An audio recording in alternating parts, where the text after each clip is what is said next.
Assalamualaikum, kali ini berita pinggiran mau membahas alur cerita manhwa isekai dari Cina, yang menurut Mimin sangatlah epik dan seru untuk diulas. Tanpa basa-basi mari kita mulai part satunya.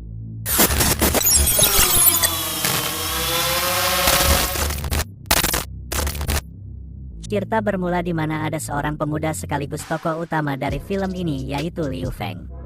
Liu Feng adalah manusia dari bumi yang tidak sengaja tersengat listrik, dan dari kejadian itu dia bisa berpindah dimensi antara bumi dan dimensi baru ini.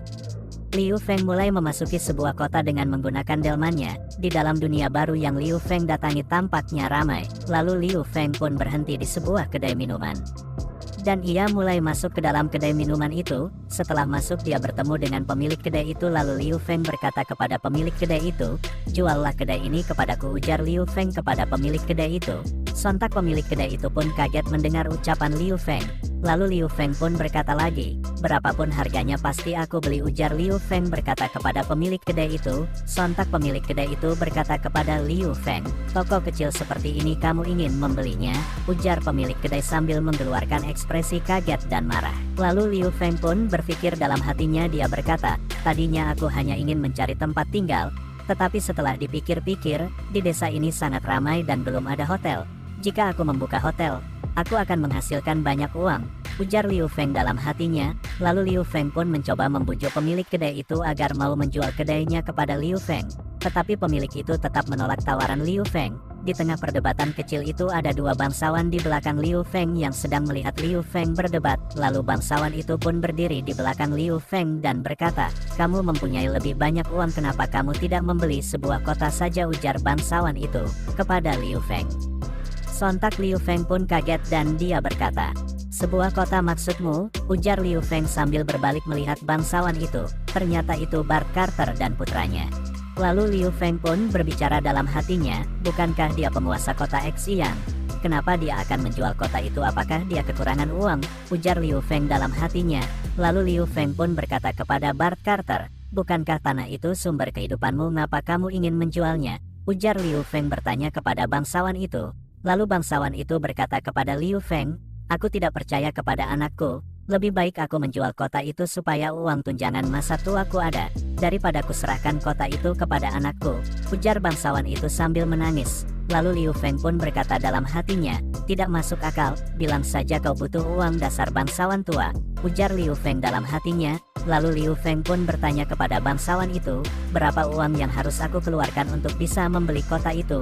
ujar Liu Feng bertanya. Lalu bangsawan itu membalas pertanyaan Liu Feng, "Harganya 100 koin emas," ujar bangsawan itu sambil tersenyum. Sontak Liu Feng pun kaget dan berkata, "Apa katamu 100 koin emas itu sama saja bisa membeli banyak domba dan sapi?" ujar Liu Feng sambil kaget. Lalu Liu Feng berhayal, "Tetapi jika aku menjadi raja kota, aku pasti akan mempunyai banyak selir," ujar Liu Feng sambil berhayal, sampai mimisan dasar otak bejat Liu Feng. Lalu bangsawan itu bertanya lagi kepada Liu Feng, "Bagaimana, apakah itu kemahalan buatmu? Apakah kamu ingin membelinya?" ujar bangsawan itu bertanya kepada Liu Feng. Lalu Liu Feng pun membalas dan berkata, "Aku tidak ingin membelinya," ujar Liu Feng. Sontak anak bangsawan itu menodongkan pedangnya ke leher Liu Feng, sambil berkata kepada Liu Feng, "Ayahku sudah bersedia menjual kota padamu, tetapi kamu menolak untuk membelinya," ujar anak bangsawan itu sambil marah. Lalu Liu Feng pun berkata, "Apa-apaan ini?" ujar Liu Feng. Lalu ayah bangsawan itu melerai perkelahian itu dan berkata kepada Liu Feng, "Berapa emas yang kamu punyai sekarang?" ujar bangsawan itu bertanya. Lalu Liu Feng menjawab, "Jangan 100 koin emas lah, aku hanya punya 30 koin emas," ujar Liu Feng menjawab. Lalu bangsawan itu berkata, "Oke, 30 koin emas, aku menjualnya kepadamu, deal." Sontak Liu Feng pun kaget dan berkata dalam hatinya, harga yang dia sebutkan tadi, ini tidak sampai setengahnya. Apakah dia sangat membutuhkan uang sekali?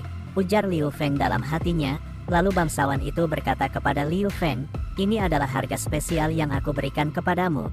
Jadi mirip seperti martabak ya kawan-kawan." Tetapi Liu Feng tidak membawa koin emasnya dan bangsawan itu meminta barang jaminan. Lalu bangsawan itu memberikan contoh barang jaminan berupa gelas kristal yang tidak lain tidak bukan adalah barang dagangan Liu Feng, yang dibawa dari bumi yang Liu Feng beli dari toko yang terkenal di bumi dekat tempat tinggalnya. Lalu Liu Feng berkata kepada bangsawan itu, "Aku mempunyai barang yang kalian minta," ujar Liu Feng sambil mengeluarkan gelas itu. Lalu bangsawan itu berkata, "Aku cukup beruntung bisa melihat cangkir gelas kristal di istana Dukal," ujar bangsawan itu. Lalu Liu Feng pun berkata dalam hatinya, "Gelas jelek seperti ini," dia menyebutnya gelas kristal yang sangat langka.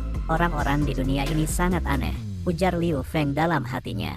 Lalu Liu Feng melihat dua bangsawan itu, dan Liu Feng berkata dalam hatinya, "Kalau tahu begini aku akan membawa gelas ini lebih banyak lagi. Bagaimanapun aku bisa bolak-balik antara dunia ini dan bumi sekali sehari," ujar Liu Feng dalam hatinya. Lalu bangsawan itu meminta Liu Feng mengeluarkan barang dagangannya. Lalu Liu Feng mulai membuka kotak dagangannya sambil berkata dalam hatinya, "Gelas aja dianggap sebagai harta karun di dunia baru ini. Kira-kira barangku yang lainnya ini apa dianggap sebagai harta karun?" ujar Liu Feng dalam hatinya. Di saat Liu Feng hendak mengeluarkan barang dagangannya yang ada di dalam kotak, tiba-tiba barang itu hilang, dan tinggal tersisa barang rongsokan. Liu Feng pun membuka kotaknya dan berkata, "Ini adalah harta karunku lainnya," ujar Liu Feng. Tetapi bangsawan itu yang tadinya gembira kaget melihat barang-barang sampah dibilang harta karun. Tampaknya Liu Feng belum sadar ya kawan-kawan. Lalu Liu Feng pun pergi menuju kota yang dibeli Liu Feng. Di tengah perjalanan Liu Feng bertanya kepada bangsawan itu, "Sepertinya padi ini tumbuh dengan subur," ujar Liu Feng. Lalu bangsawan itu menjawab, "Iya begitulah, tapi waspadalah terhadap pencuri yang menaiki kuda, yang mengambil makanan di musim gugur," ujar bangsawan itu memberitahu Liu Feng. Lalu setelah lama berjalan, tiba-tiba bangsawan itu berhenti dan berkata, "Teman, ini adalah kota Xiang," ujar bangsawan itu. Sontak Liu Feng pun kaget melihat kota itu. Tetapi bangsawan itu tertawa dalam hatinya, dan bilang kepada Liu Feng, "Yang benar sebelah sini tuan," ujar bangsawan itu. Lalu Liu Feng berbalik arah dan sontak dia terkejut melihat kota Xiang yang miskin dan kotor, sambil berkata dalam hatinya, Aku tahu kok," ujar Liu Feng sambil menangis melihat kota yang dibelinya. Lalu Liu Feng berbicara dalam hatinya lagi, "Sial, kukira kota yang dia jual kepadaku. Kota yang tadi itu," ujar Liu Feng sambil menangisi nasibnya. Lalu Liu Feng bergegas masuk ke dalam kota itu. Tampak banyak pengemis dan gelandangan di sepanjang jalan yang Liu Feng lewati. Lalu lonceng kota berbunyi tanda ada pengumuman penting, dan warga berkumpul dan mulai resah takut pajak naik lagi, ujar warga-warga di situ. Dan keluarlah Liu Feng bersama bangsawan itu. Lalu bangsawan itu berkata ke semua warga di sana, "Mulai hari ini, anak ini akan menjadi raja kalian," ujar bangsawan itu. Lalu warga itu tampak tidak senang dengan kehadiran Liu Feng, dan warga itu berkata, "Aku hanya berharap pemimpin yang baru ini tidak akan menaikkan pajak," ujar warga itu. Lalu warga di sebelahnya berkata, "Alah, semua pemimpin pasti butuh uang, makanya mereka menaikkan pajak dari kalangan kelas bawah seperti kita," ujar warga itu sambil marah. Lalu kita kembali lagi ke kastil itu, di mana tampak bangsawan itu berpesan kepada Liu Feng, "Teman, kota ini aku percayakan padamu, aku pamit pergi dulu," ujar bangsawan itu. Lalu setelah bangsawan itu pergi, Liu Feng mulai menyapa warga-warga yang sedang berkumpul. Tetapi tampaknya warga itu tidak suka dengan kehadiran Liu Feng, dan berkata, "Pergi sana, pergi, uang kami telah diremas oleh kalian," ujar warga itu sambil melempari Liu Feng dengan batu. Lalu Liu Feng pun bersembunyi dan mengeluh, "Pantas saja kota ini dijual dengan harga murah kepadaku, malangnya nasibku," ujar Liu Feng ketakutan. Lalu kita pindah adegan di mana bangsawan itu marah dengan anak buahnya yang babak belur seperti abis dipukulin satu kota. Ya kawan-kawan, lalu anak buah bangsawan itu berkata, "Itu terlalu kuat, kami benar-benar tidak bisa menjinakkannya," ujar anak buah bangsawan itu. Mimin kasih bocoran dikit, yaitu adalah manusia ras kucing yang sangat cantik. Mimin juga mencintainya. Itu ada di part 2 ya kawan-kawan. Lalu kita kembali ke bangsawan itu punya ide untuk memberikannya kepada Liu Feng. Lalu bangsawan itu menemui Liu Feng dan berkata, "Woi teman, aku akan meninggalkanmu hadiah misterius di dalam penjara bawah tanah kastil," ujar bangsawan itu memberitahu Liu Feng. Sontak Liu Feng berbalik melihat bangsawan itu, dan bangsawan itu berkata lagi, "Cepat lihatlah, sebelum kastil itu dihancurkan," ujar bangsawan itu. Liu Feng pun sontak kaget melihat besarnya kastil itu, dan karena dia penasaran, hadiah misterius apa yang ditinggalkan bangsawan itu, Liu Feng pun berlari cukup kencang ke arah kastil itu. Cukup sekian dari admin. Jika kurang seru, memang chapter-chapter awal kurang seru, tapi sudah masuk pertengahan chapter Mimin jamin seru. Jangan lupa like dan subscribe jika Anda suka dengan video ini. Mimin pamit dulu.